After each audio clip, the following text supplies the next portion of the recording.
This is CounselCast, part of the Legal Talk Network, and I'm your host, Karin Conroy.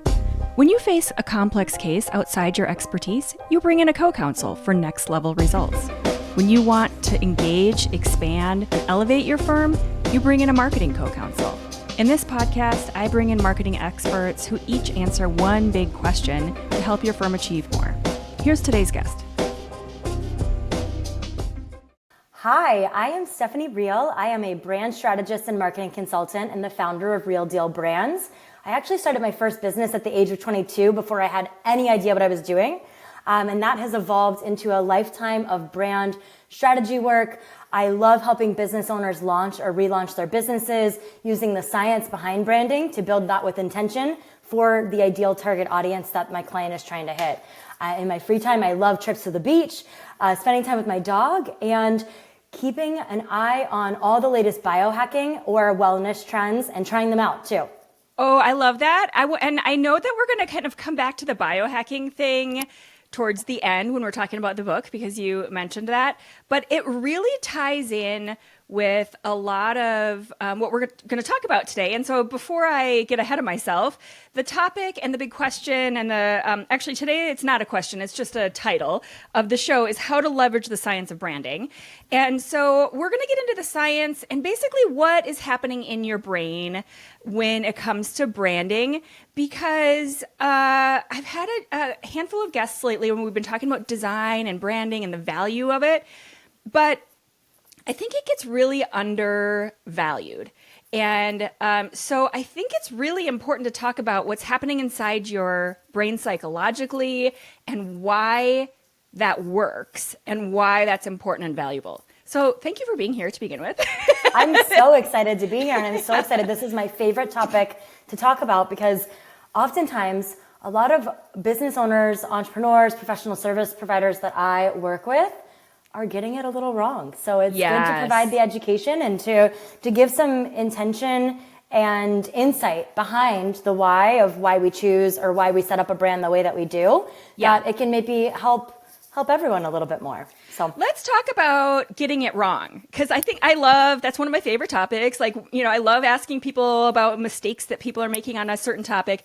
But what's the most common thing you see in terms of where people are getting it wrong? I think whenever I'm working with a solopreneur, someone who's starting a business, the number one thing I hear is, well, I really like this color, so I chose this color. And then it's a challenging, awkward conversation that I have to have with the individual then. But the reality is, if you're not your ideal customer, it doesn't matter if it's your favorite color. Right. And I think where that can really be layered when we're talking about, I'm sure all of you, if you're thinking about your brand, I would venture to guess that the majority of you listening or maybe watching, you have blue somewhere in your logo because all lawyers use blue. I'm calling you out. Yes. And there's a reason behind that. We can get into that. But I think with marketing and specifically with branding, the way I look at it, and over my 14 years in this industry, working with businesses of all sizes, whether it was a small mom and pop or Fortune 10 companies, I like to dig deeper than just a favorite color. And we find that when we're building the brand, it works a lot better if we are able to build with intention, use psychology, color psychology, font psychology to build that brand and bring it together so that we can do it with your ideal customer in mind and how they want to feel. And the brain is a really awesome tool that we get to build with to make that happen. So I typically will say, I often feel like when people come to me and they talk about their favorite colors, it feels personal, obviously. So I have to kind of tread lightly when, kind of as you were describing, that, it's not a bad idea to use that color, but we're going to choose the color based on the reasons that support your brand and all of that stuff. So if that ties in, and if we can make that work, we'll do that. But, if you're coming to me and saying my favorite color is fluorescent purple or, something that's so far outside anything that you would see that aligns with that brand. Because the reason I paused is because there's a lot of places where I've used really cool, bright colors and they've worked, but you have to balance it out and do all that stuff.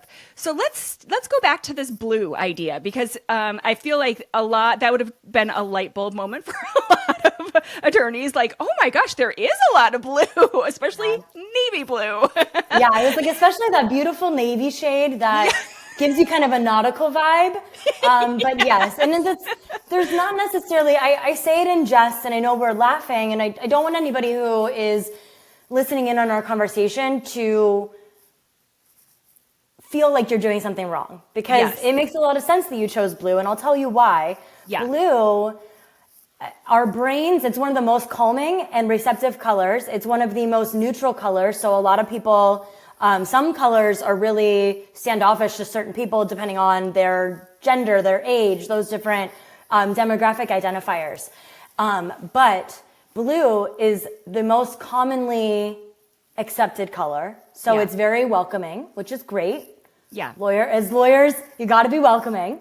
Yes. Because maybe that piece, of course, is kind of neutral. But I think the other thing, and what's deeper, you think about some of the other brands that use blue, whether it's a deep blue or a brighter blue. Yes, a lot of law firms, regardless of the portion of the industry that you're serving in your firm, they use blue. But also think about brands like Facebook or LinkedIn or Visa. What do they all have in common?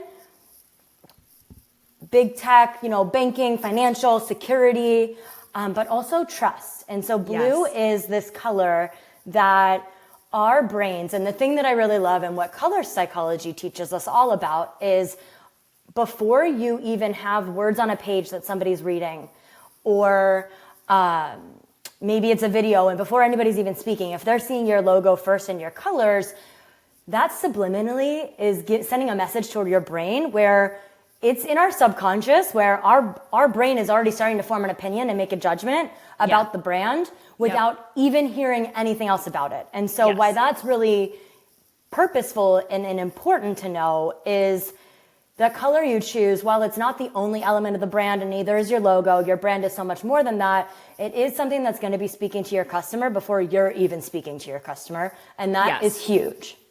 So tell me about a firm, kind of a really high-level description of a firm where blue, even maybe that navy blue, would be appropriate, and then a firm where it would really not be a good fit.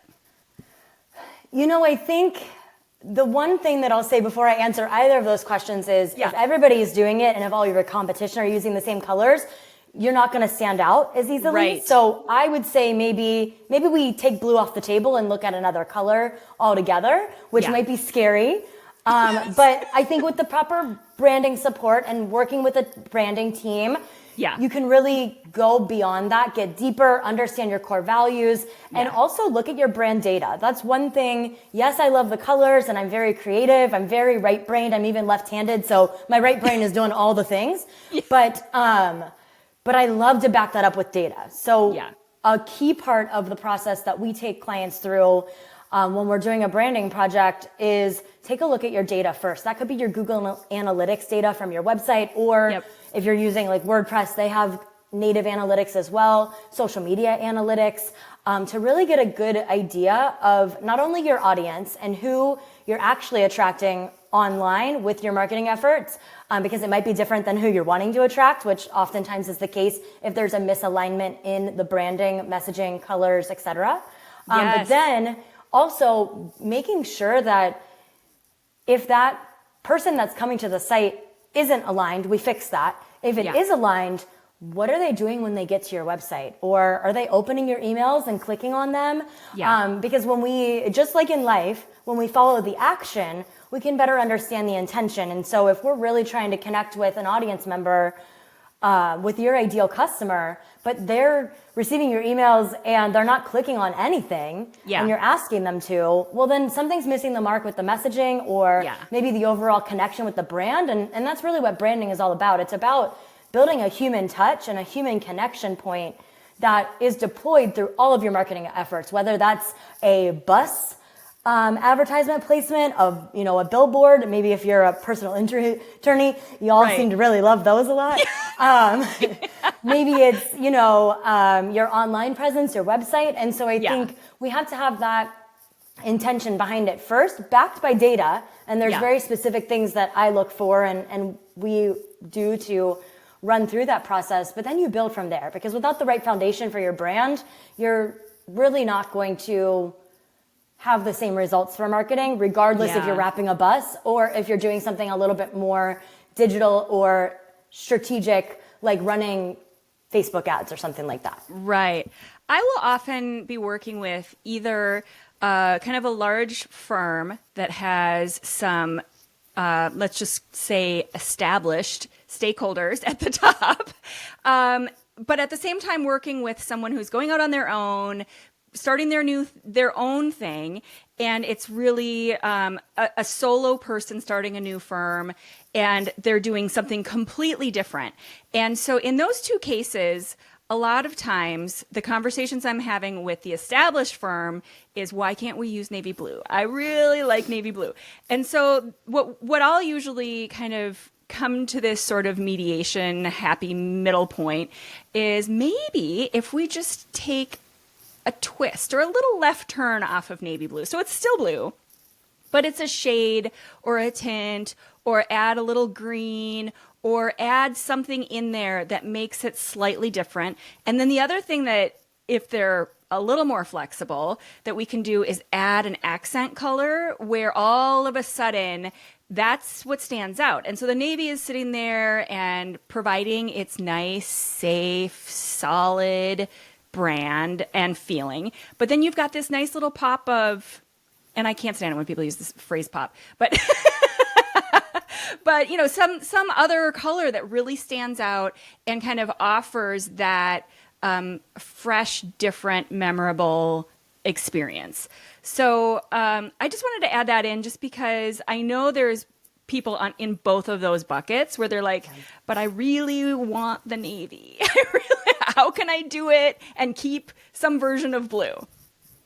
Yeah, I think the other piece to add on to that is, if you're reaching out to somebody for branding or marketing support, it's a lot of times probably because what you were doing before isn't getting you the results that you wanted. You want a fresh perspective. Yeah. And so just like, if I'm going to reach out to a lawyer and hire a lawyer for something, I would want to lean on that expertise. And so I think that a little bit of tough love, so to speak, is it has to go both ways if you're hiring an expert too.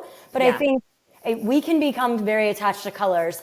It happens to the best of us. It happens to me as well with the brands that I've built for my own personal brand over the years. Yeah. But I wanted to come back to that because you mentioned that a little bit earlier too. You were talking about, if you are feeling challenged with your brand, or you feel like your website is misaligned with the kinds of clients and calls and people who are coming in, it could very well be something that is resonating wrong in terms of your brand. So what do you look for to know if that's the case? Well, brand is a lot of the touchy-feely things of the business. And I know that for the legal professional, that might be a little tough, but hang in there with me. I promise I'll bring it back to data. Good. It's not only the colors and your logo, but also the words we choose, the fonts that you're using. And I'm sure if you're a larger firm, you probably have your values pretty well dialed in, or they're at least on the website, and you hire based on some of those parameters for your culture. The same thing is with your branding. And I think that you actually bring up a really amazing point with those two, the juxtaposition of an established firm versus maybe somebody who wants to do it different and who started on their own. There's different values there for each of them. And so we can leverage different brand markers to establish that and to communicate that to the audience. And I want to give that caveat to start, because if you are hiring a marketing team, or even if you're just looking internally at your marketing and being like, hey, it feels like something isn't aligned, are the calls we're getting or the leads we're getting, they aren't really who we want to work with. Well, that's a big red flag to you of either hiring someone to dig into the data or looking at the data yourself to see what's amiss. And so things that I look out for, this is assuming you have a website or some kind of a digital asset, because that's really where we can get the most clarity. Sure. I know that with a lot of the rules and regulations for lawyers and how you can advertise and market, there's a lot of red tape, so to speak, for lack of a better phrase. So I know that your hands are tied in a lot of ways on things that you can do online in the online space. And a lot of times it is more commonly accepted to just get a bus ad or a billboard or some of those pieces. But the thing that always pains me about just doing a bus ad or a billboard is there's no real good way to track that unless you're using a specific code on the billboard. But a billboard, people are driving. Hopefully they're not texting and driving. So how are they going to remember the code when they're also being inundated with 10 other messages? And if you're in Arizona, like I am, you're even getting messages at the pump when you're pumping gas, like 8 or 10 commercials are playing on a TV. So we are so inundated that it's just not as, in my opinion, it's not as effective. Yes, it builds brand awareness, but you're probably not going to get a lead from a billboard. It's probably a combination of things. The billboard, your website, them finding you on social media, looking on LinkedIn, doing a Google search and seeing what reviews come up. And so to get back to your question. That's okay. Now that I've spun around it, I'll come back. Those are all pieces of that we can look at in data. So assuming you have a website, Google Analytics, if you don't already have it active on your site, it's a free tool and it gives you amazing data. It tells you things like referral traffic and where your traffic is coming from. So you can get that instant knee-jerk reaction. If you are running, say, a Google AdWords campaign or Facebook ads, you're going to be able to see and really clearly identify where that traffic is coming from. But I like to take it a level deeper than that too. And really look at the user behavior the visitor behavior on your website. So if somebody's seeing one of your ads, say on Google, say they're Googling legal help Truck near me or something lawyer, like that, right? Accident lawyer near me, divorce lawyer near me, whatever it might be. And they're coming to your site. You're going to see what keyword they came from, which is awesome. But also you're going to see how long they've stayed on your site. So is it 3 seconds? Is it 30 seconds? Is it a minute and 30 seconds? And then taking it even a level deeper from that, you can dig into the behavior flow and understand where they're going. So if they're on the site for a minute and a half, where did they go? Are they on the blog? Did they go on a page about divorce? And they came to you from the keyword. Oh, then you know that they really are looking for help and information. Or maybe they went to a blog post about divorce and they read the whole thing. Did they click the action form that you hopefully have on the page for them to book a discovery call or a free consultation? I know that that's the buzzy call to action in the legal side of things. Or download a free resource. Maybe it's an ebook or a checklist or whatever it might be, depending on your area of service and how you work with your clients. So I really like to get granular on that data. And I'm just going to jump in really quick on that because I talk a lot about having these different calls to action. So you've got a primary call to action, which is what you were talking about with the kind of book the free consultation. But then you have these secondary calls to action that I think are so also very undervalued, like we were talking about in the beginning, which with branding in general. But if you kind of follow the behavior of that person that you're describing and they go to that divorce page and then they don't click on the call to action, but maybe they download that thing. This is telling you so much about that particular person. Maybe they're not quite ready. Maybe this divorce is like 6 months or a year down the road. So how are you going to nurture them? And what is your plan for that person so that they stick around and then in those 6 months, when they're ready, they will remember you. And that is a thing I feel like so many people get wrong and don't pay attention to. They assume everyone is ready to buy today. And that's just so not the case. Especially not in the legal profession. Exactly. In certain practice areas, that could be years. It could be an estate plan. Oh, maybe I'll do it in the next 5 years. Yeah, you kick it down the road, you kick the can down the road a little bit. Also, I think the thing that a lot of people forget in in all industries, but I think that this is easily forgotten in the legal profession, because as a lawyer, you can forget sometimes what it's like to be a client, and it can be really scary to contact a lawyer, whether it's divorce or maybe it's criminal, estate plan, criminal, even like a business attorney, and like the process can be very overwhelming. Yes. You usually do a lot of planning and research first. Yeah. And especially with something that's a little bit more personal, maybe a family law matter, it's probably more likely that they're going to look at a blog post or download a free resource before they give you a call, because they want to know kind of what they're getting into first. And talking to a lawyer makes it feel real, even if it's not real yet. Yeah. And so I think that that's one thing we always have to remember when we're talking about branding is everything that you're doing as a brand needs to be with the feelings of your ideal customer in mind. Yeah. So how are they going to feel? And I think when you're talking about if they download it on the divorce page, I want you to have an email flow set up that they can get a nurture drip campaign over a 6 to 12 month process. Maybe you already have data in your office knowing, from the time people start to research divorce to when they usually do it, maybe it's about a 6 month process. Then you can build out the flow that just stays top of mind every 3 months or so.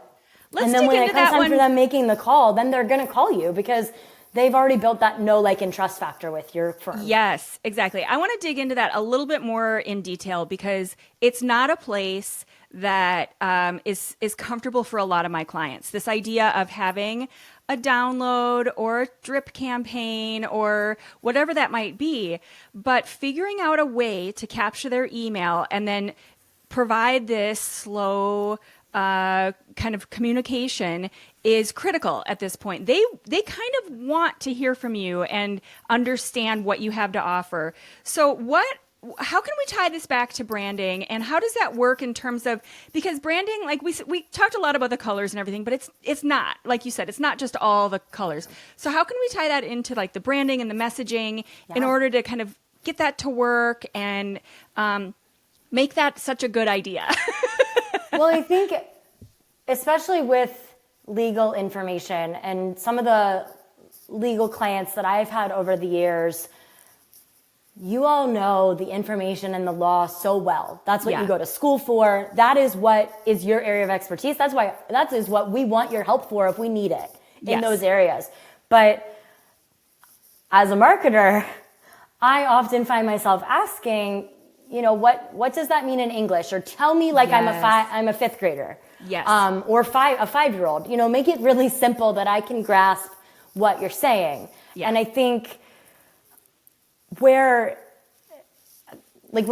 I'm thinking about the drip campaign, I want to make it as easy as possible, even if you are an established firm. Be the established firm that made the process really easy to understand, set clear expectations, which are all things that if you're a business owner of any kind, you want to be setting those expectations and helping your clients understand what's to come. Yeah. But doing it without maybe all the legalese behind it, because that's going to be more intimidating. And so I think that's where brand comes in. It comes in with your messaging and how you can still be very poised, collected, very professional, but speak to someone as they're a human. And that can be the wording on your website. That can be the language that you're sending out in your email campaigns. Yeah. That can even be how your team answers the phone and talks to a client. Because I think, branding, we get so caught up in the logo and the colors and the fonts, and that's great. But I can build the most beautiful brand guidelines for you and give it all to you. And if somebody's calling on the phone and talking to somebody in your office and they have a bad experience, that's going to resonate for your brand and the business more than the colors that are on the website. People aren't going to remember the colors. They're going to remember that they talked to somebody at the office that was a complete, unhelpful person. And they never want to talk to them again. And then they're going to go on social media and say, hey, don't work with this law firm because they were not helpful. Go here instead. And so the brand is all of that. And that's why I said it's a little touchy and feely. It's not as data driven, but I think even lawyers are humans. Yeah. And brands help humanize a business. And so it's all that almost emotional IQ of connecting with your customer and your ideal client. and allowing them to get a feel for the brand, but then make sure that when they call, they're going to have that same consistent feeling. Otherwise, that's going to cause confusion. And as I always say, confused customers don't convert. They're going to run away. They're going to go to the next firm, whatever came up on the Google search next. They're going to be like, okay, that wasn't a winner. I'll go and see if I'm more aligned here. Exactly. And I could just count on my hand over the last couple of weeks where I've been really close to buying something and then something made me pause. And whether it was like, I'm not quite sure if this is the best one, or there's something in this description that's confusing me, or whatever that might be. And then I just pull back and I'll leave the tab open for a while. And then I usually close it because I'm like, it's taking too much of my time. I don't want to think this through. That shouldn't have been that complicated of a decision or a purchase or whatever that thing was. And so you want to make sure that doesn't happen. One of the things I wrote down from some of your blog posts and the stuff that you talk about is this idea of balancing brand, feelings, and facts. And I think that's the perfect kind of description of everything you're talking about here, where yes, there are feelings here. And, I hate to break it to people who are so analytical, which I am very analytical as well. But you have to take those feelings into account because that is what makes people buy. And that is what makes people convert. And support those feelings with all your facts, like you're saying. Like go into your analytics. So what are some other places other than just analytics where you can kind of get the facts to understand what those feelings are? I think one of the things in a free tool, I love a free tool. Yeah. But social media, I think you likely, if you're listening, your firm probably has a Facebook page, even if nobody posts to it. You probably have maybe an Instagram. I mean, if you're really on the trends, you're using TikTok right now, and I applaud you. That's amazing.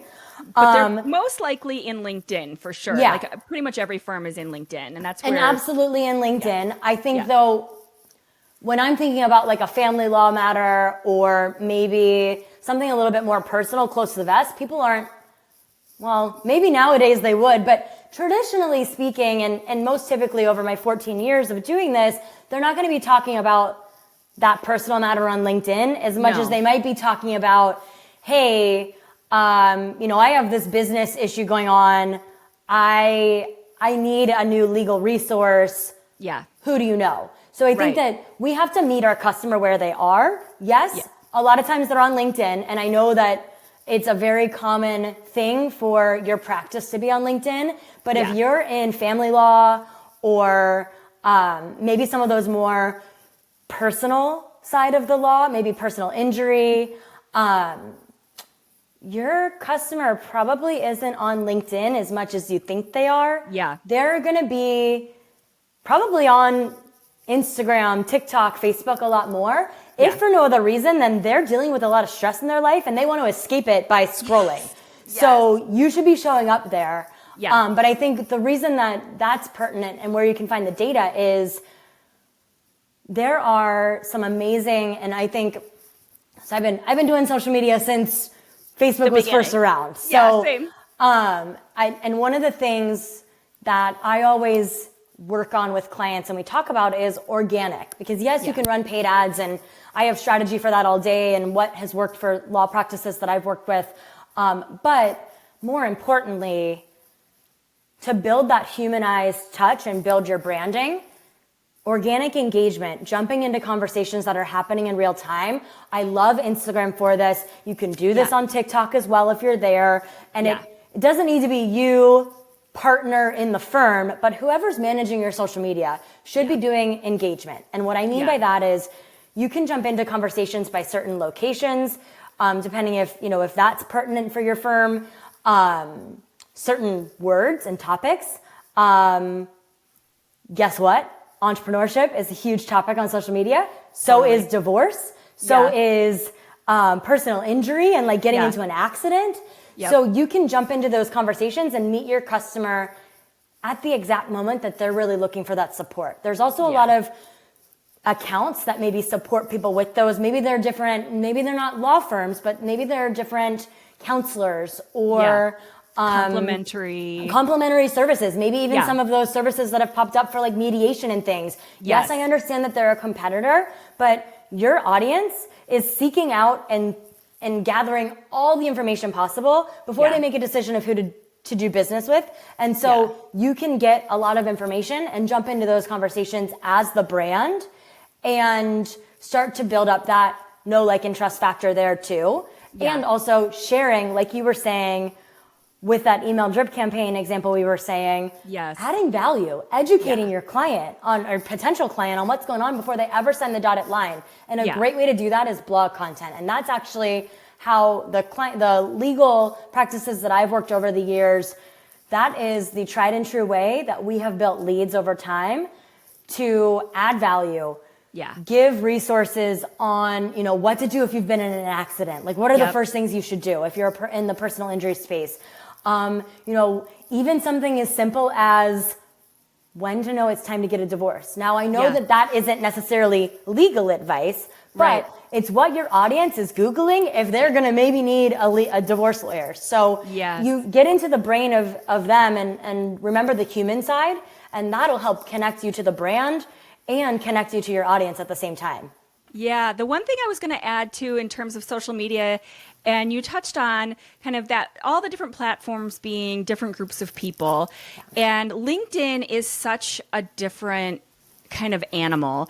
And so it's so important for firms, and that's where so much activity is happening. But I had a recent conversation with someone, and they were talking about LinkedIn is kind of step 2. And so don't set it aside. Clearly be present. Do your thing there. And it's very a professional audience. But where people are going to land, the kind of clients you're describing, a divorce client or a personal injury, they're more likely to find you first on the TikTok, Instagram, wherever, because of the hashtags and the searching, whatever, and kind of check out some of your resources.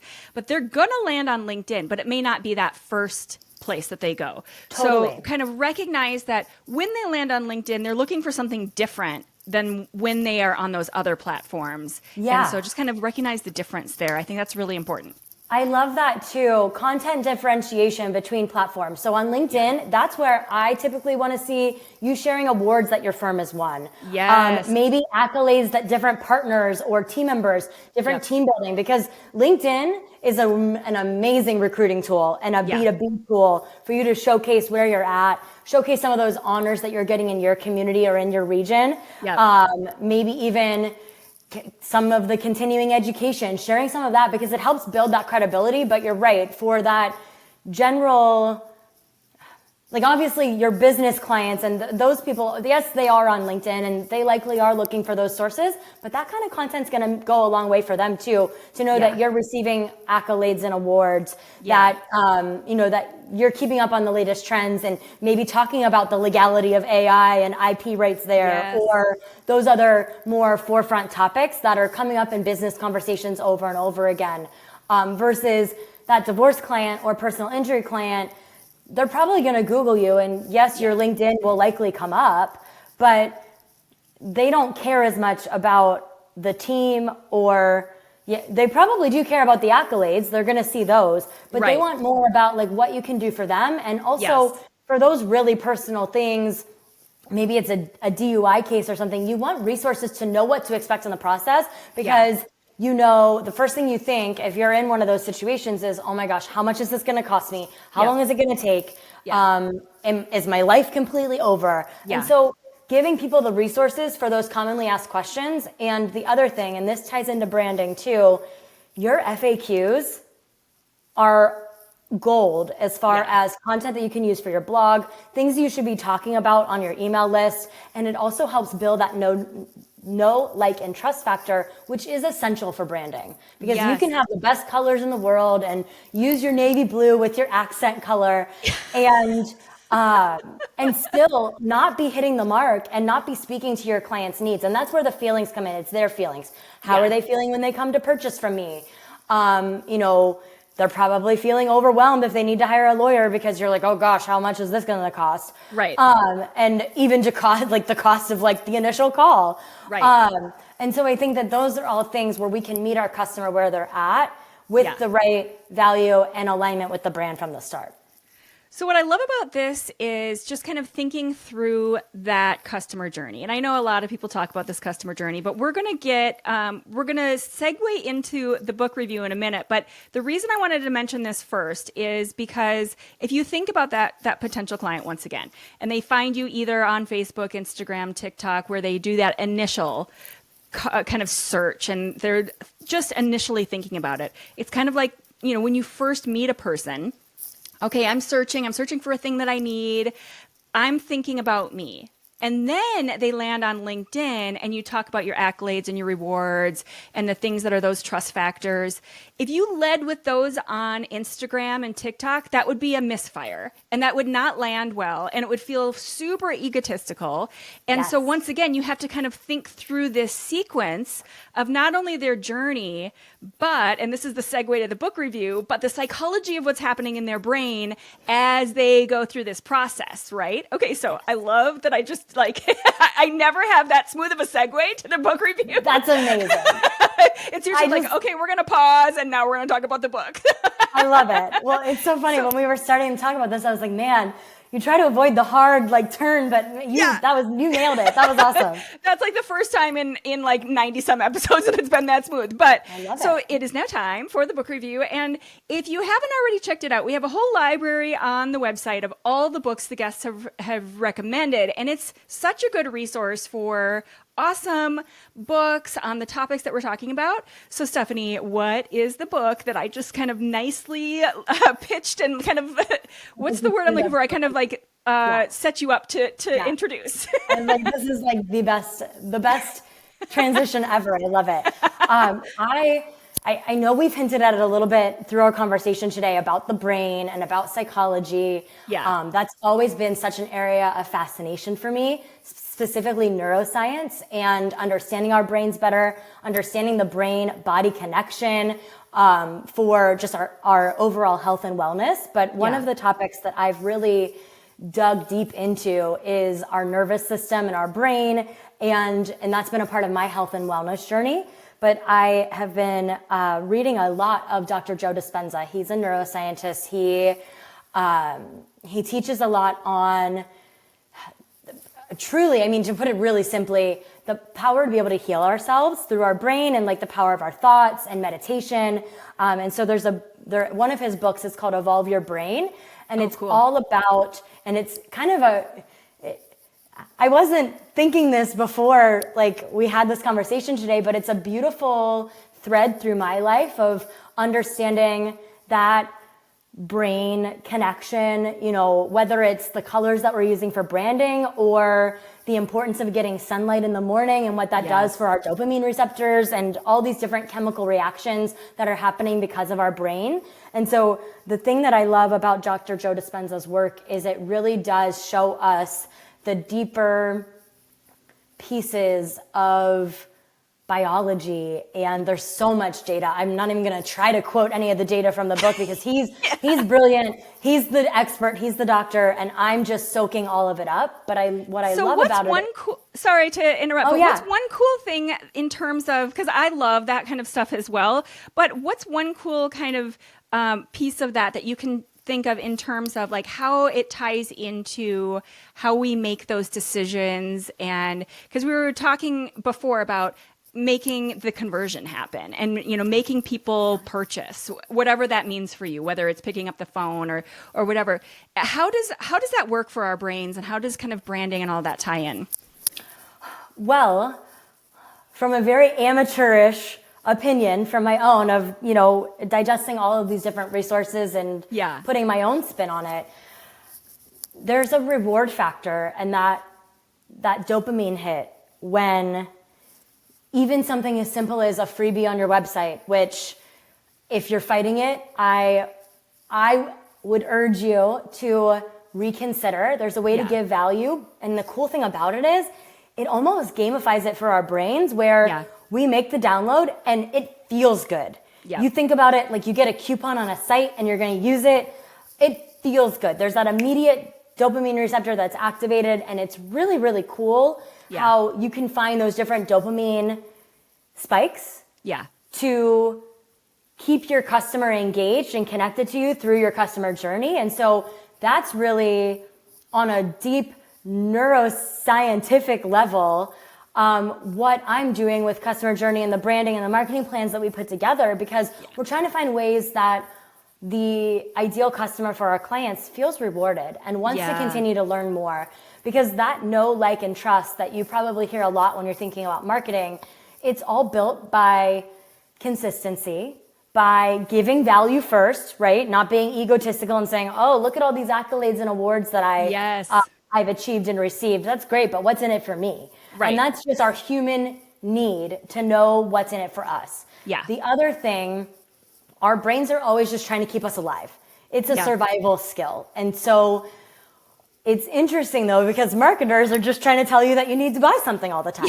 Right. And so it's very different than how the brain works. And that's why it's so important to give little kernels and little crumbs of rewards for the pleasure center of our brain so that people want to keep on coming back. They're going to look forward to your social media content. They're going to want to subscribe to your newsletter because they learned something. And not just about whatever award your firm just won, but actually something about your practice area. The practice area and what you actually can offer them. And teaching them something new. Maybe it's most recent data from traffic surveys in your region of like what's happening on the roads. People want to know that. Summer's coming up, and depending on when you're listening to this episode, swap out your favorite season. But there's a lot of relevant content for those too, especially in the personal injury space. Different travel destinations, different things like that people are looking for and they're already searching for. If they're on the roadway and you're a personal injury attorney, they're gonna need you at some point or another, or know somebody who is. So why not create valuable content where they can stay top of mind? It's gonna trigger something in their brain. And the other thing, when I was in school, they used to say you'd have to hear about a brand 7 times to even be able to recall it. Oh, I've been saying for a while, it was it's gotta be. And recent data has come out and it's like 47 or something real close to 50. But you think about the marketing messages or the different content that people are coming into contact with every day. That was a tongue twister.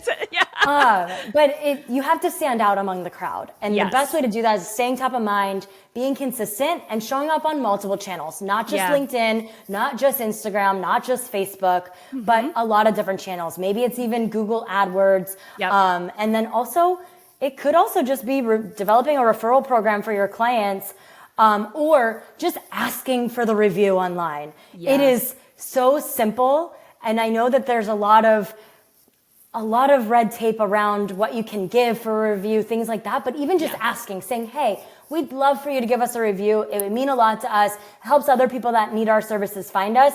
And here's where to go. And giving them one place to go. Maybe it's Google. Hopefully it's Google because that's going to serve you the best. Right. But I mean, running one direction at the time, not saying we'd love a review and then here's our Google, here's our Facebook, here's our Yelp, here's our whatever. Don't do that to people. Give them one call to action, because that overwhelming opportunity of choice is going to make the brain shut down. And it really all comes back to a lot of those neuroscience basics that I nerd out on in my free time.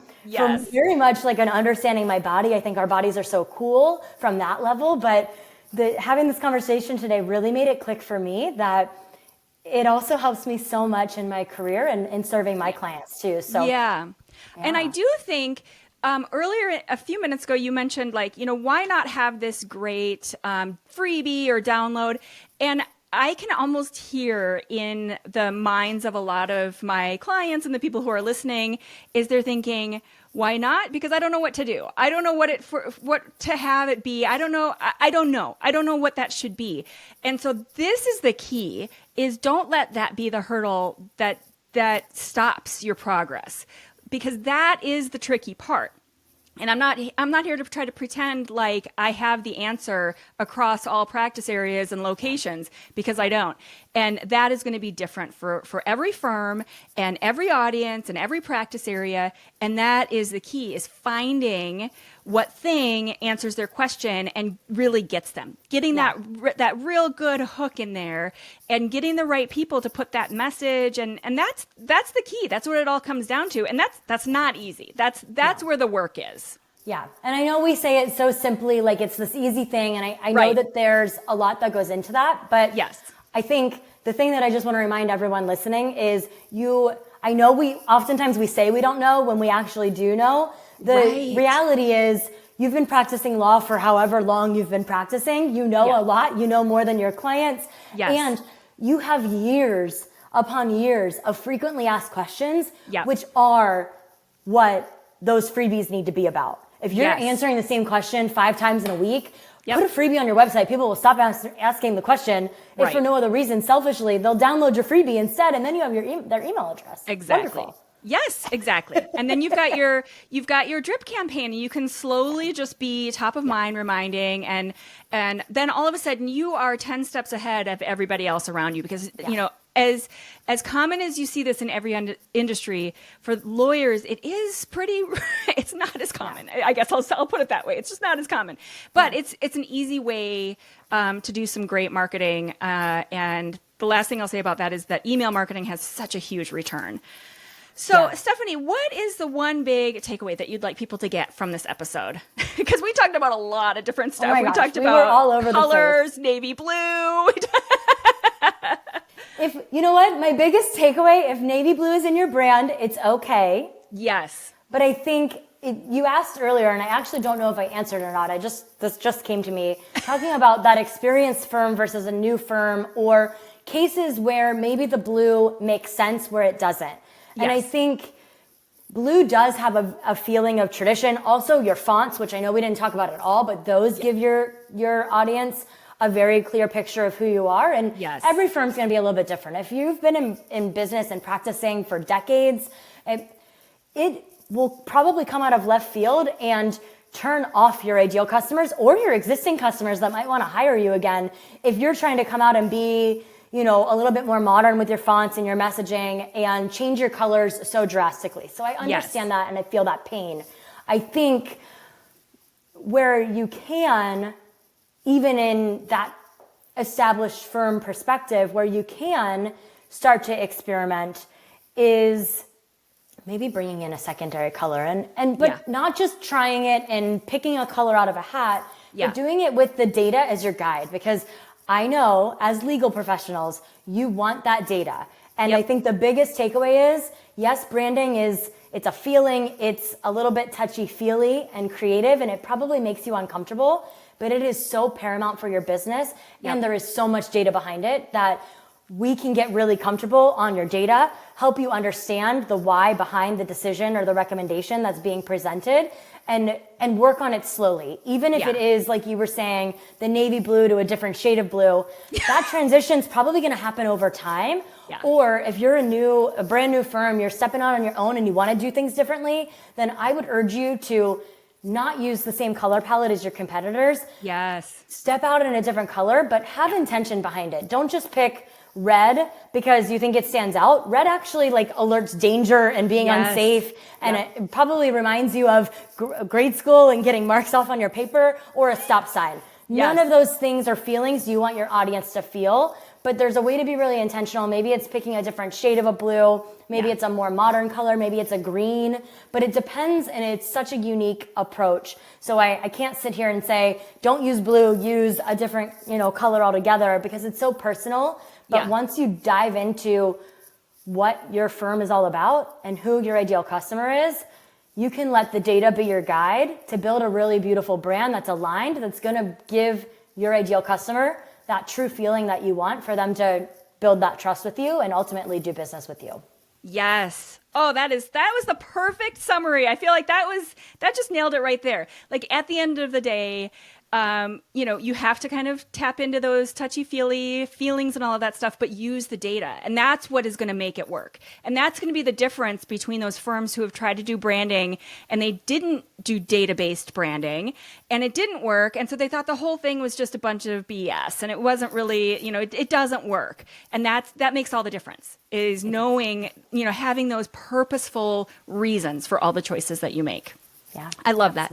Awesome. Stephanie Riel, thank you so much for being here today. We will link to your website, your all of the things you mentioned, as well as that book, which sounds amazing. I can't wait to pick that one up. I love all the brain science stuff. It's like such a cool thing to read. So I'll link to that, put that on the show notes, and all of your social media links as well. But thank you so much for being here. That was an awesome conversation. Thank you so much for having me. It's been great to be here, and always fun talking about branding. So I appreciate it so much. Thank you. Thank you for listening to this episode of the CouncilCast podcast. Be sure to visit our website at council-cast.com for the resources mentioned on the episode and to give us your feedback. If you enjoyed this episode, I would appreciate if you could rate and review the podcast on Apple and subscribe to your favorite podcast platform. See you on the next one.